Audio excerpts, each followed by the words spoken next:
Hi guys, White Witch 110 here. Isn't this beautiful? There's two pieces of it here. This was down in our laundry room a couple of weeks ago, and I thought this would be perfect to make really nice Christmas stockings. So I took both pieces and they've been up here waiting for me to get started on it. So probably not ready for this Christmas. Maybe next. Or maybe this Christmas. I'm not sure. But I thought I would show you that. In our laundry room, you never know what you're going to find. From books to decorations to material. Now this here is a little pin. I've had it for a few years. But the light changes color on it. Pretty cool. I had forgotten it did that. It's just adorable.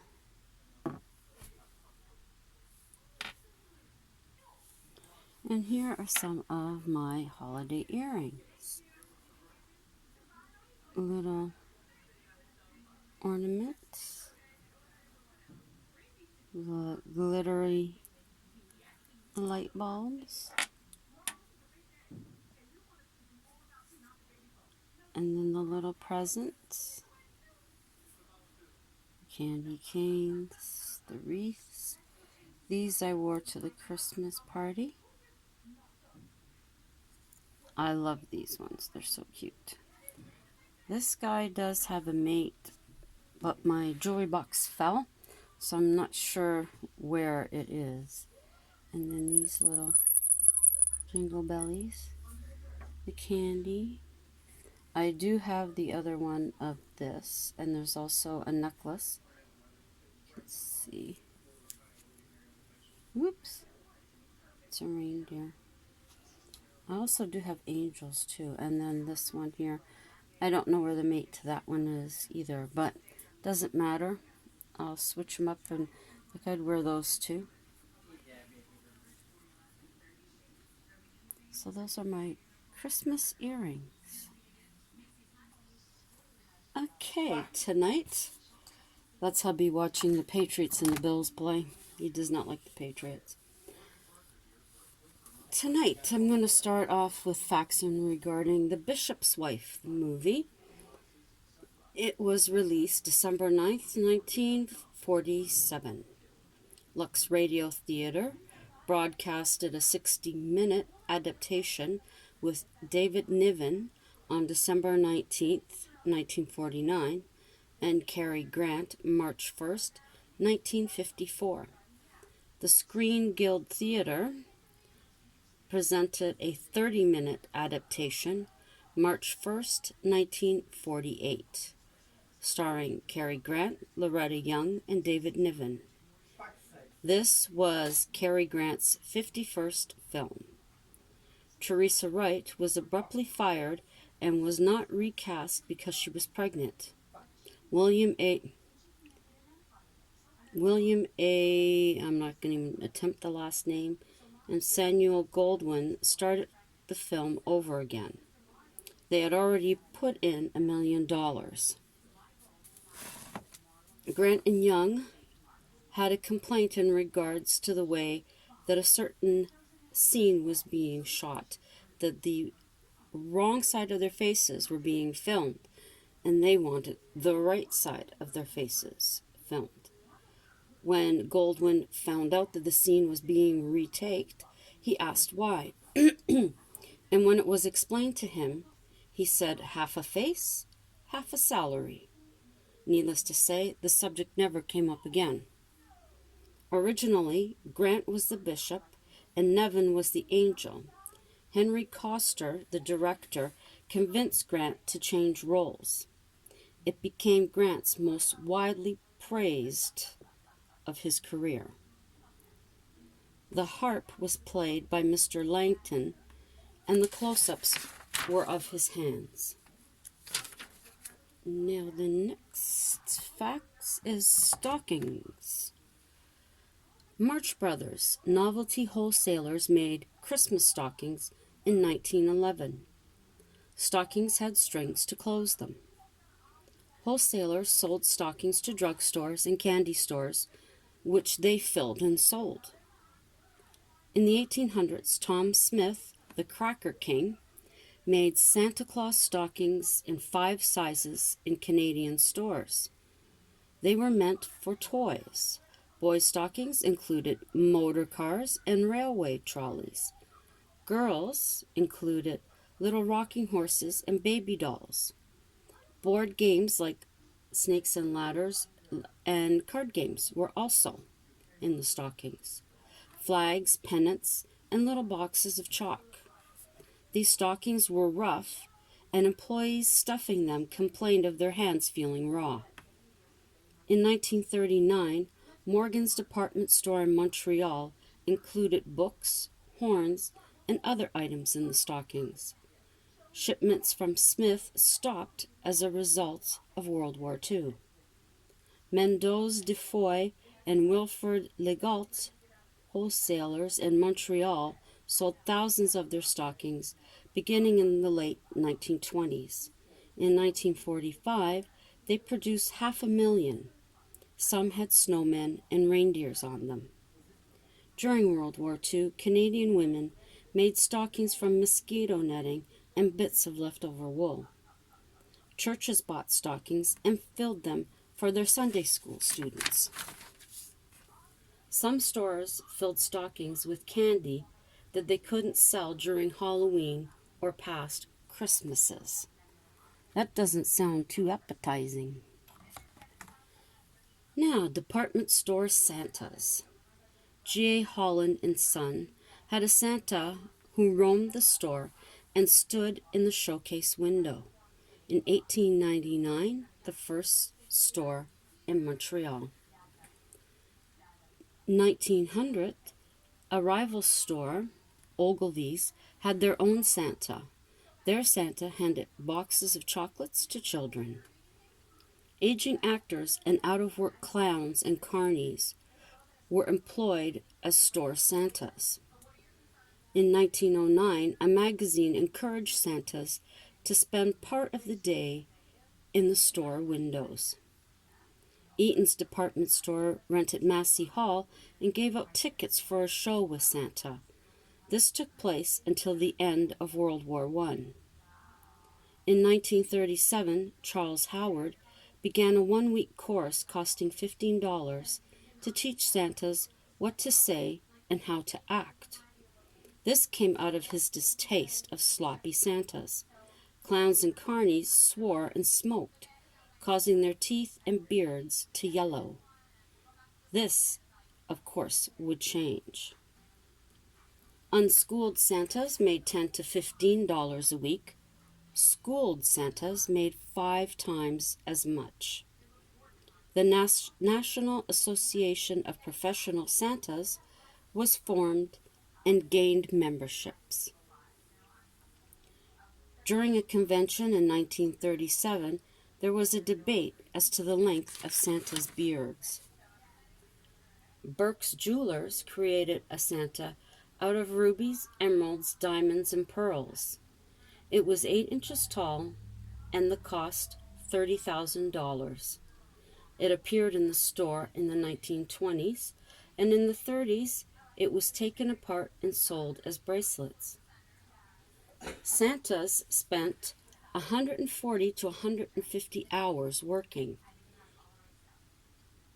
That would be in December of 1963, and they had morning and afternoon breaks. Santas at the time were 6 feet to 6 feet 1 inch in height, and they weighed around 250 pounds. In 1959, the Quebec Association of Santa Claus was established. The association supplied suits, beards, and dresses for the Clauses.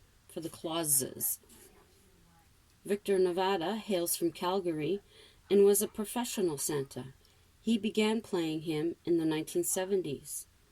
in 1997, he founded his own school that lasted a weekend. Pretty interesting stuff, I would say. I'm not sure about that one.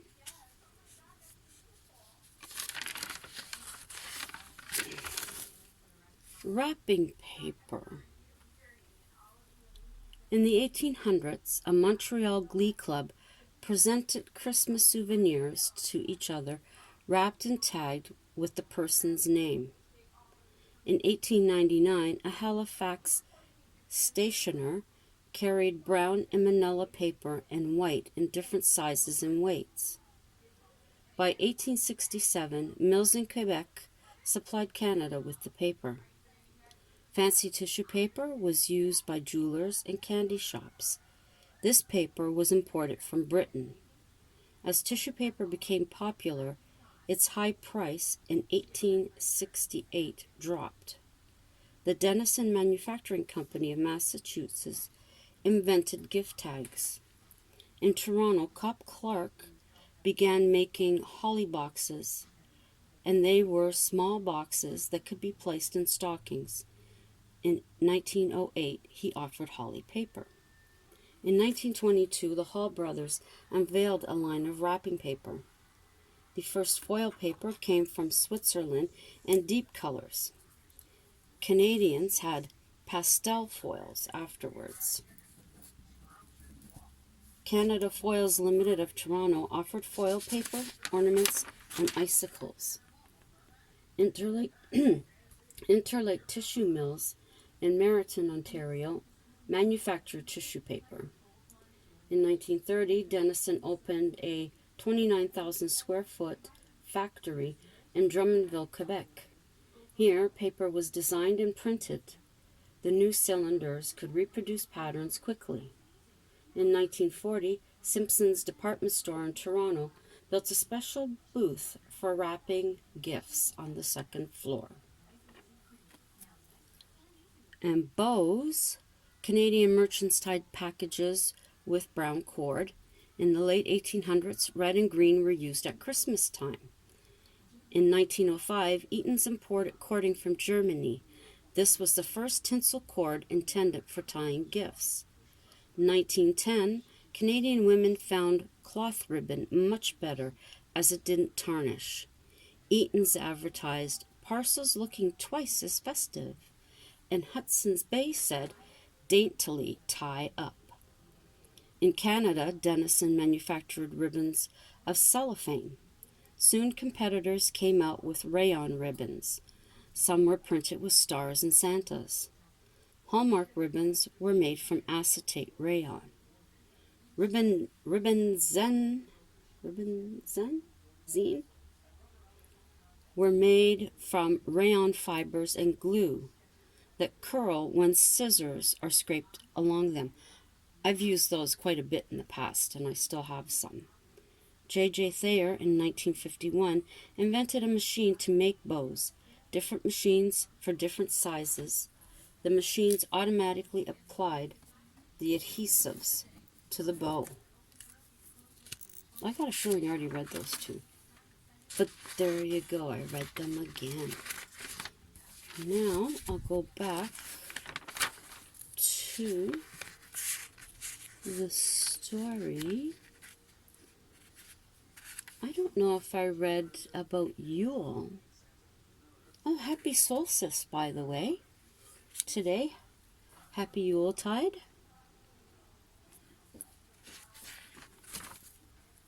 I almost forgot that. And I have a feeling I haven't written on some of these because I'm sure I've already said them. That's bad. That is so bad. Okay, we'll go with we saw a ship. From our vantage point on the beach, we could clearly see the ship come round the point. Slowly, its size became apparent.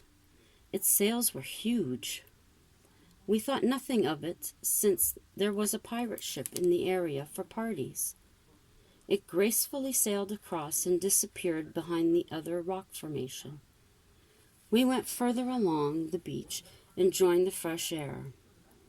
Autumn was here, and the beachgoers were inside warming themselves at home. This is when finding driftwood is at its best. The shells have been picked up by vacationers. A few good pieces of wood in my pack, and we're on our way home. Passing the pirate dock on the way home, we are shocked to see the ship there. Furthermore, the sails are not the same. So the question is, what ship was that? Mind you, it isn't out of the ordinary to see tall ships around here. There are festivals all summer, but this is autumn. Possibly a ship owner who stayed later in the season. Anyway, we thought nothing more of it until the following weekend. Different time of the day, but there it was, making the bend as before. My friend grabbed out his phone from his pocket and snapped a photo, then another. Thinking about it, I put my phone onto video. I followed its progress across the bay to the rocks. Once again, it disappeared behind them. The ship was too solid to believe it could be anything else but real.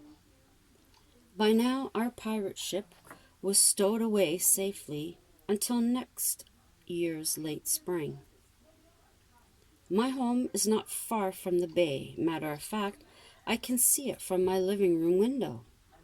I have a clear view behind the bend and the rocks from my height. We had snow before the following weekend, so I did not go to the beach, but I could see it from home. I sat reading at the window, glancing out from time to time. Now, there it was. I hadn't seen it coming, but there it was, beautiful as ever. She made her way, as before, across the rocks. I was distracted for only a moment, but the ship was gone when I turned back. How frustrating. I wanted to see where it came from and where it went. It looked as though I would have to wait. The following weekend, we had our first snowfall. That doesn't make sense. We had snow before. Oh, snowstorm.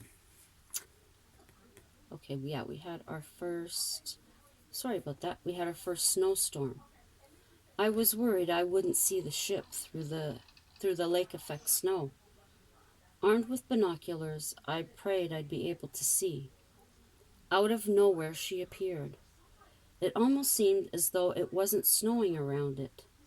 With the binoculars, I could make out one person on board sailing the ship. I scanned the entire length and found no one else.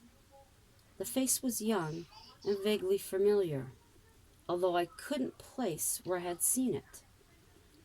As it reached the rocks, the snow increased and it disappeared. Another week gone and another Saturday was here. I waited in the window for her to come. The water was slightly rough, but nothing to worry about. The ship made its way along, as it always has, though this time, as it neared the rock, it seemed to be pushed off course. To my horror, it was slammed against the rock. Quickly, I dialed the maritime police to dispatch rescue crews. Within moments, they were on scene, but the ship was nowhere to be found. They came to question me about the ship. I assured them I had indeed seen it. I went further to show them the video I took. Their faces turned ashen gray, and they quickly went to leave. I was left confused by the entire situation. The following day I braved the cold and went down to the beach. I searched the area closest to the rock. There, on the snow, lay a jacket. It was similar to the one I had seen the man wearing on board the boat. In the breast pocket was a sealed tin. Believing I now had proof, I made my way to the maritime police. The officer in charge had been the one I showed my footage to. He reluctantly took the jacket and tin. He picked up his receiver, and moments later a detective appeared. I explained everything from yesterday and my trip to the beach today. The detective took me into a small room. He began to explain what I had been seeing. The ship you've been seeing, my dear, was lost on the rock in 1785. There had been tales of the crew jumping ship due to a massive rat infestation. The young man whose jacket this is was left to steer the ship alone. It's believed sleep overtook him and he perished on the rock. But he was awake when I saw him through my binoculars, I told him. Opening the tin, we found a folded paper.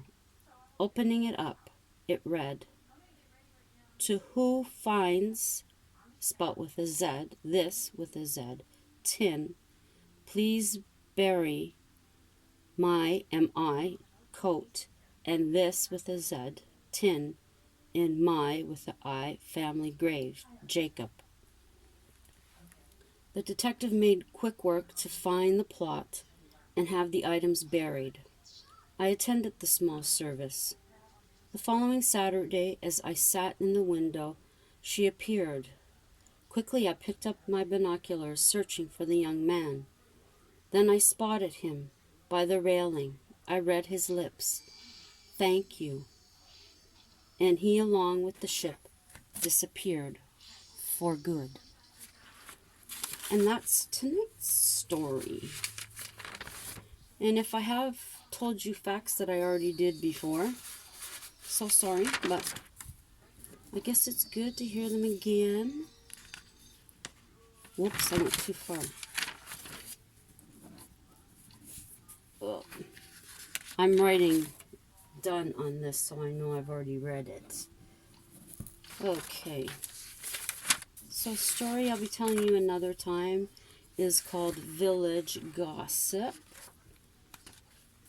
And information on Christmas corsages. And I believe on dolls as well. Little dolls for girls at Christmas. So I hope you've enjoyed that for this evening. I hope you had a good Saturday. I've had a very lazy one. Thank you to all my loyal subscribers and to any of you who have recently subscribed to me.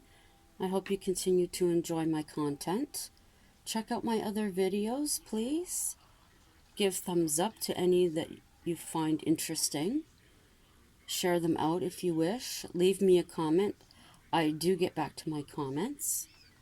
And if you are new, think about subscribing and hitting the notification bell so you will know when I upload.